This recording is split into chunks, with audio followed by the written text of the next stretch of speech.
कर देते हैं।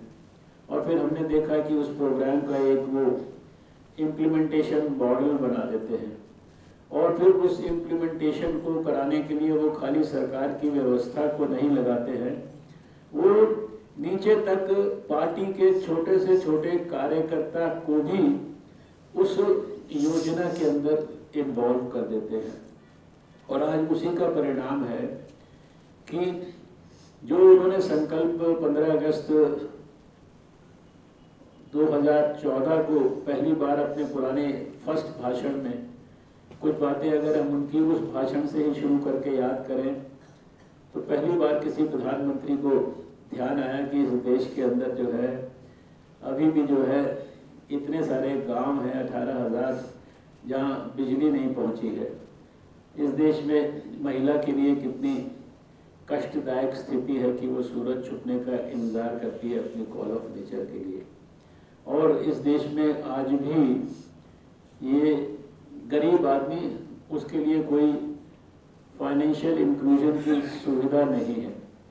उस समय इस देश में किसी को समझ में नहीं आता था ये फाइनेंशियल इंक्लूजन क्या है। और हम देखते थे कि कैबिनेट में इतना क्लोजली वो मॉनिटर करते थे क्या बच्चियों के स्कूल के अंदर टॉयलेट बना है कि नहीं बना है।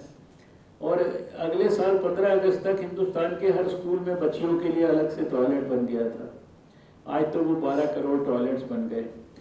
26 जनवरी जब आई थी 2015 में तो Guinness book of world record के अंदर जो है हमारा फाइनेंशियल इंक्लूजन का, जन धन का जो है रिकॉर्ड बन चुका था। और आज तो खैर 48-49 करोड़ जो है जनधन के खाते। उस समय समझ में नहीं आता था कि गरीब आदमी को खाता मिल जाएगा तो इस खाते से क्या होगा उसका। क्योंकि इसी देश में एक प्रधानमंत्री ने एक समय में कहा था कि गरीब आदमी को 1 रुपया भेजते हैं 15 पैसा ही पहुंचता है। कहना तो आसान था, सॉल्यूशन लेकिन निकालने का काम जो है उसके लिए उस सोच के हिसाब से काम अपना प्लान करना।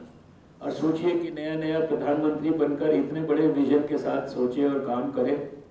आज इस देश 1 मिनट दोबारा से बोले जरा। हाँ, सुप्रीम कोर्ट इस पे फैसला सुनाता है कि भाई फरियाद हो, केस हो, एफआईआर हो, तो सर पॉक्सो जैसे एक्ट लगने के बावजूद अगर हिरासत नहीं लिया जा रहा है तो देखिए आप एक बात समझिए कि मैं ये इसका कोई टेक्निकल एक्सपर्ट तो हूँ नहीं, मैं लॉ का भी आदमी नहीं हूँ, ना मैं पुलिस डिपार्टमेंट का ऑफिसर हूँ। आखिर पुलिस भी इतने सीनियर लोगों की होती है। सुप्रीम कोर्ट के अगर कोई सुप्रीम कोर्ट के ऑर्डर से ऐसी चीज़ होती कि जो नहीं हो रही तो सुप्रीम कोर्ट भी जो है बहुत सारी चीज़ों का सियो मोटो संज्ञान ले सकता है। आखिर सारी चीज़ें जो भी हो रही हैं वो सबके नॉलेज में हो रही हैं।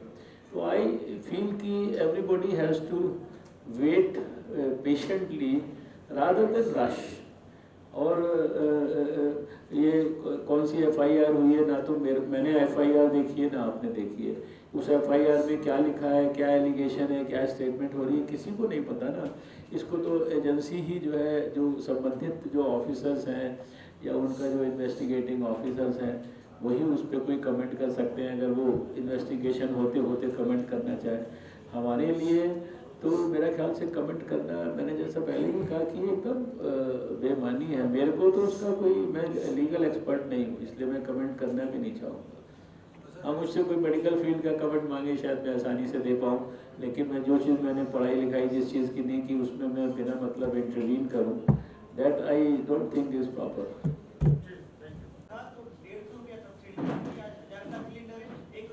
मैंने आपको यही कहा ना कि देखिए दाम किस चीज़ का कितना है। ये तो दाम अब जब मैं कॉलेज में पढ़ता था भैया, जब मेरे पास वेस्पा स्कूटर था तो 5 रुपये में 3.2 लीटर पेट्रोल डलता था। तो कोई कहे कि अभी उस समय इतना था और आज इतना है, ये समय के साथ जो है बहुत सारी चीज़ें चेंज होती है। और ये जो चीज़ों के दाम वगैरह हैं ये एक तरह से इंटरनेशनल बाकी बहुत सारी चीज़ों के कारण उसका बैलेंस बनता है। धन्यवाद। धन्यवाद।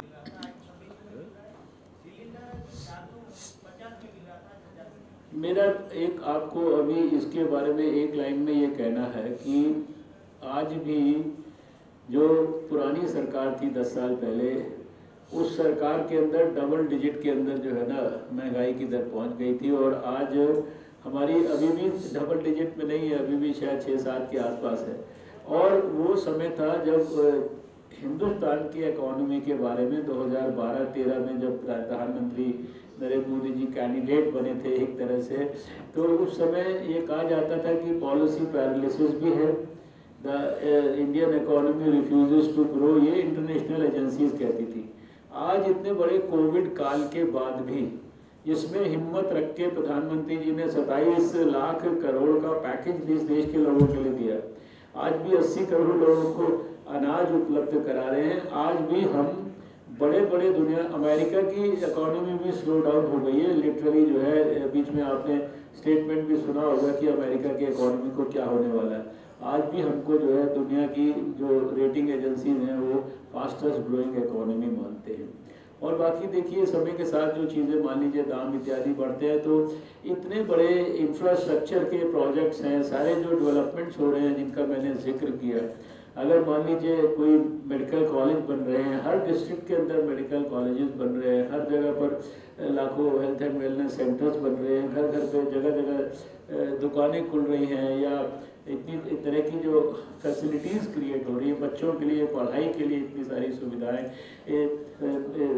कम से कम जो है कितने करोड़, 1.5 करोड़ के करीब जो है बच्चों को स्किल मिशन के अंतर्गत उनमें हुनर विकसित किया गया। ये बड़े बड़े जो इंफ्रास्ट्रक्चर के आज डबल हो गए हैं, जो हवाई अड्डों का नंबर देश में डबल हो गया है, वाटरवेज डेवलप हो रहे हैं, ट्रेन्स कितनी देखिए ना, देखते देखते कितनी सारी वंदे भारत ट्रेन्स हो गई।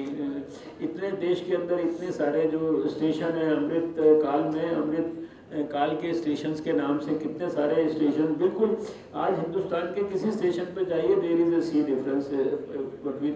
तो ये सारा कुछ इसलिए भी हो पा रहा है कि थोड़ा बहुत मान लीजिए किसी को तकलीफ भी हो रही है, लेकिन उसके बदले आज कितनी सारी गरीबों के कल्याण के लिए योजनाएं प्रधानमंत्री जी ने दी हैं।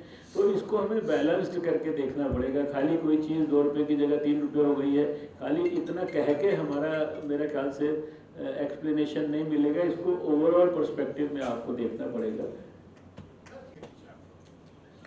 देखिए इसके ऊपर कोई कमेंट करना उचित इसलिए नहीं होगा क्योंकि इसके संदर्भ में आपने देखा कि पिछले दिनों गृह मंत्री जी ने भी कहा है कि इसका डिटेल्ड इन्वेस्टिगेशन इत्यादि हो रहा है, और जो डायरेक्टली हमारे डोमेन का विषय भी नहीं है और जिसमें जांच चल रही हो, तो उसमें कोई बीच में कोई भी राजनेता आके कोई भी कमेंट करे वो उचित नहीं होगा।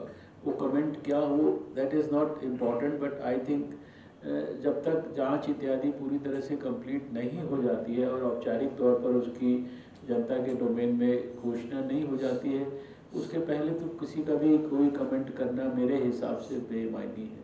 लेकिन डॉक्टर साहब बीजेपी विरोधी जितने भी दल हैं, चाहे जो भी लोग हैं, जाके वहाँ उनका समर्थन कर रहे हैं, बीजेपी के खिलाफ बोल रहे हैं। देखिए अब ऐसा है कि आप ये देख रहे हैं कि जो प्रधानमंत्री मोदी जी हैं, इनकी 9 साल में मतलब जो इमेज है या उनकी जो सिंसियरिटी है या उनका जो कमिटमेंट है, उस पर कोई किसी तरह का क्वेश्चन मार्क जो कम से कम एक एवरेज इंडियन है वो नहीं लगा पाया है। और लगातार वो एक के बाद एक चुनाव जो है, कोई एक आध अपवाद को आप छोड़ दें तो वो बराबर जीत रहे हैं। उनकी पॉपुलैरिटी मासेस में देश में विदेश में बनी हुई है। अब ऑपोजिशन को अगर मान लीजिए अपनी पार्टीज़ को जीवित रखना है तो उन्हें भी कोई ना कोई इश्यूज़ के ऊपर जो है, मैं किसी इशू के संदर्भ में कोई कमेंट नहीं कर रहा, लेकिन अपोजिशन पार्टीज अपना काम कर रही है। हमारा धर्म और हमारा जो कर्तव्य है और हमारा जो राष्ट्र धर्म है, मोदी जी के लिए और मोदी जी से प्रेरणा लेके या हमारे को जो अपने दीनदयाल उपाध्याय जी जैसे और दूसरे बड़े अटल जी सरीखे नेताओं से, अडवाणी जी सरीखे नेताओं से जो प्रेरणा मिलती है, हम देश के लिए जो हमें करना है। आज अमृत काल की प्रधानमंत्री जी बात कर रहे हैं, वो 2047 की बात कर रहे हैं, लोगों को उसके अंदर इन्वॉल्व करने की बात कर रहे हैं, उसके लिए इंस्पिरेशन दे रहे हैं। मैंने कहा कि उनसे बड़ा कोई इंस्पिरेशनल फिगर नहीं है आज के यूथ के लिए। तो हम हमारा कर्तव्य निभा रहे हैं। वो उनको जो अपनी पार्टी के नाते जो उनको लगता है कि शायद यह एक रास्ता हो सकता है, तो वो सारे ऐसे रास्ते खोज के कर रहे हैं। मैं किसी को कोई ब्लेम नहीं करता, वो अपना काम कर रहे हैं। हमारे को राष्ट्र निर्माण का काम करना है और देश के नौजवानों के भविष्य के लिए काम करना है, वो हम लोग कर रहे हैं अपने तरीके से। पर हर्षवर्धन जी 9 साल में महंगाई जो है, अगर आप कंपैरेटिवली देखेंगे तो हम पिछली सरकारों के मुकाबले बहुत व्यापक पैमाने पर हमने डेवलपमेंट और वो भी पीपल फ्रेंडली पॉलिसीज और लोगों के लिए, और उसमें भी विशेष रूप से समाज के जो विपन्न वर्ग हैं, गरीब वर्ग हैं, उनके लिए हमने जितना जबरदस्त तरीके से किया है उतना शायद पहले कभी नहीं हुआ। 24 लाख करोड़ का तो कल कोविड पैकेज है। टेली मेडिसिन की सुविधा, दूर दराज के गांव में भी सूरत के अंदर कोई टॉप मोस्ट डॉक्टर बैठा है तो उसको जो है कांटेक्ट करने की सुविधा की उसको फैसिलिटी है। इतनी महंगी, ये सारी चीजें मैंने जो व्यक्तिगत महसूस किए, अनुभव किए, जिनके अंदर प्रधानमंत्री के विजन को मैंने डायरेक्टली अपनी आंखों से देखा है, उसको गहराई को महसूस किया है, उनका मैं आपसे जिक्र कर रहा हूँ कि इतनी महंगी महंगी दवाइयाँ मिलती थी, जबकि जेनरिक अच्छी दवाइयाँ जो है वो अगर लोगों के लिए उपलब्ध कराई जाए तो 50% से 90% तक दाम कम हो सकता है। आज देखते ही देखते 10,000 से ज्यादा स्टोर जो है प्रधानमंत्री जी ने देश में जन औषधि के खुलवा दिए। लोगों के लिए अगर हार्ट अटैक हो जाए और स्टेंट डालना पड़ जाए तो लोगों को जो है 2-2 लाख रुपया, 3-3 लाख रुपया खर्चा होता था। आज कुछ हजार के अंदर जो है वो स्टेंट डल जाता है, किसी का घुटना रिप्लेस हो जाता है। और कोविड काल के अंदर मैंने देखा कि कितनी गहराई से इस देश के लोगों को उनके प्राण की रक्षा के लिए कैसे ऐसे साइंस एंड टेक्नोलॉजी मिनिस्टर, हमारे बायोटेक्नोलॉजी के अंदर साइंटिस्ट को कैसे आपने देखा कि इवन जो दवा जहाँ वैक्सीन बन सकती थी उन जगहों पर स्वयं प्रधानमंत्री जी ने जा जाकर जो है साइंटिस्ट को इंस्पिरेशन दिया और रिकॉर्ड टाइम के अंदर 1 साल से भी कम समय के अंदर वैक्सीन को बनाकर और 35,000 करोड़ रुपया केवल इस बात के लिए आज हम और आप यहाँ आराम से बैठे हैं, मास्क लगाने की जरूरत नहीं है। वो इस वजह से है कि हमें आपको सबको 1 डोज 2 डोज और इवन बूस्टर डोज भी जो है वो इस देश के अंदर निःशुल्क जो है उपलब्ध कराई जा चुकी है। एक के बाद एक हेल्थ, क्योंकि लोगों के लिए जो सबसे इम्पोर्टेंट चीज होती है, सबसे बड़ी उनके लिए उनकी स्वास्थ्य की रक्षा होती है। स्वास्थ्य की रक्षा के लिए सबसे इम्पोर्टेंट आदमी एक डॉक्टर होता है। तो एक तरफ स्टेट ऑफ द आर्ट अस्पताल एम्स जो है 6-7 एम्स होते थे, आज जो है 23 एम्स हमारे देश के अंदर जो तो सरकार की हर स्कीम के अंदर जो भी सहायता मिल सकती है मिलती है, स्कॉलरशिप से लेकर और सरकार की दूसरी अनेकों योजनाएं, सबका पैसा जो है एक बटन दबाकर जो है वो गरीब आदमी के खाते में पहुंच जाता है। 1000 दिन से कम समय के अंदर उन्होंने इस देश के अंदर सबको घर में जो है उन 18,000 गाँवों के अंदर जहाँ 75 साल से लोग 70 साल से अंधेरे में रहते थे, उन्होंने बिजली पहुंचा दी। और जिस तरह से उन्होंने पिछले 9 साल में मैंने व्यक्तिगत तौर पर महसूस किया, मैं स्वास्थ्य मंत्री रहा, मैं साइंस एंड टेक्नोलॉजी मिनिस्टर रहा, मैं एनवायरनमेंट मिनिस्टर भी रहा और मैं अर्थ साइंसेज का मिनिस्टर भी रहा। कैसे वो छोटी छोटी चीज़ों को गाइड करते थे और गाइड करके मॉनिटर करते थे।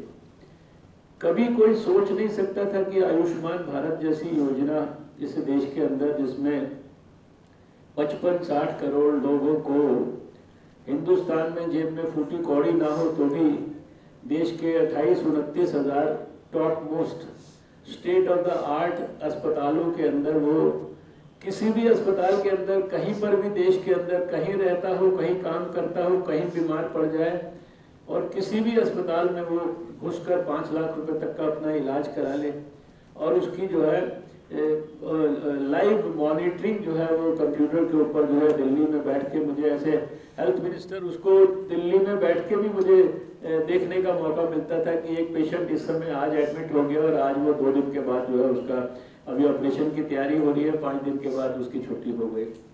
ये कोई साधारण बात नहीं थी।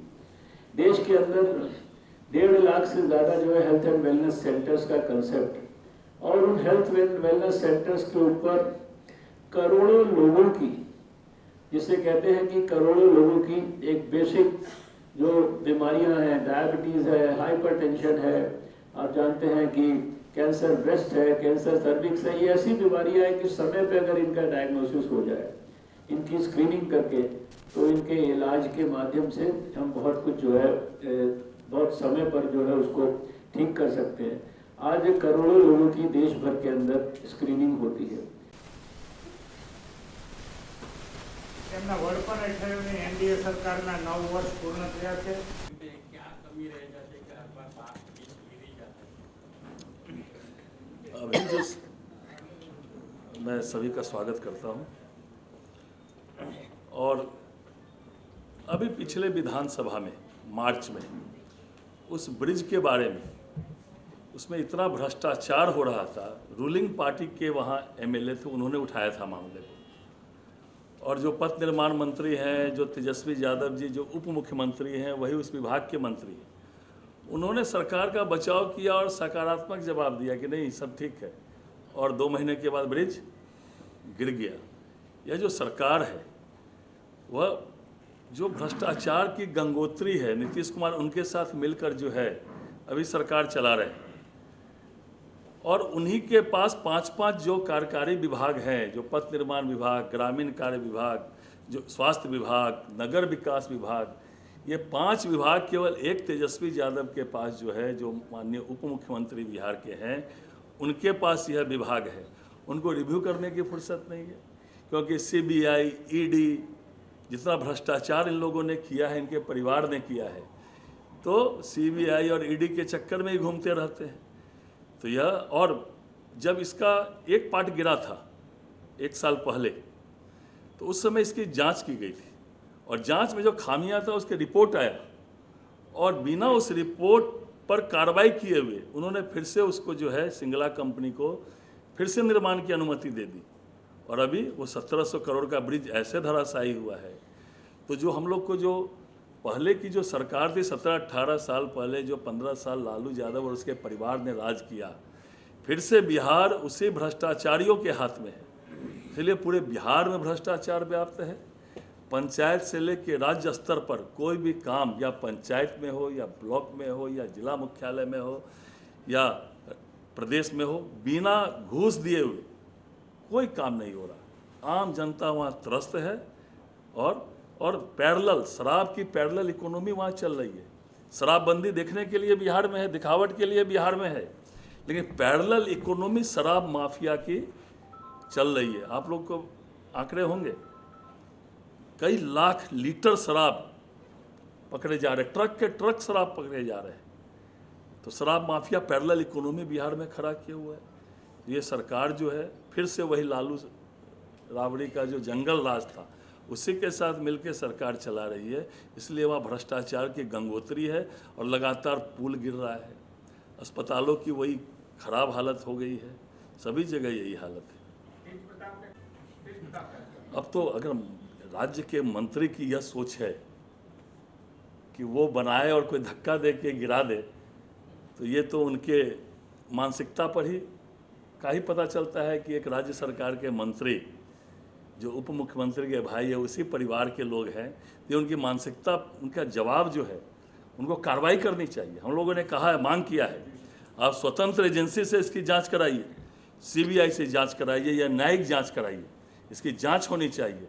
ये 1700 करोड़ का ब्रिज ऐसा गिरा जैसे लगता है कि हवा में जो है कुछ पेड़ पौधे पत्ते गिर रहे हैं। आप लोगों ने, सभी लोगों ने सोशल मीडिया में देखा है। इसीलिए जो है इसकी न्यायिक जांच होनी चाहिए, या सीबीआई इंक्वायरी होनी चाहिए, और जो भी लोग हैं इसमें बक्से नहीं जाने चाहिए। हम लोग को संदेह है कि सही जांच होगी। अगर कोई वहाँ की सरकार के द्वारा कोई जांच होने वाली है, तो वो जांच तो पहले भी हुई, उसमें कार्रवाई भी नहीं की। इसीलिए जो है वहाँ भ्रष्टाचार व्याप्त है, और तेज प्रताप जी को हम लोग गंभीरता से नहीं लेते हैं।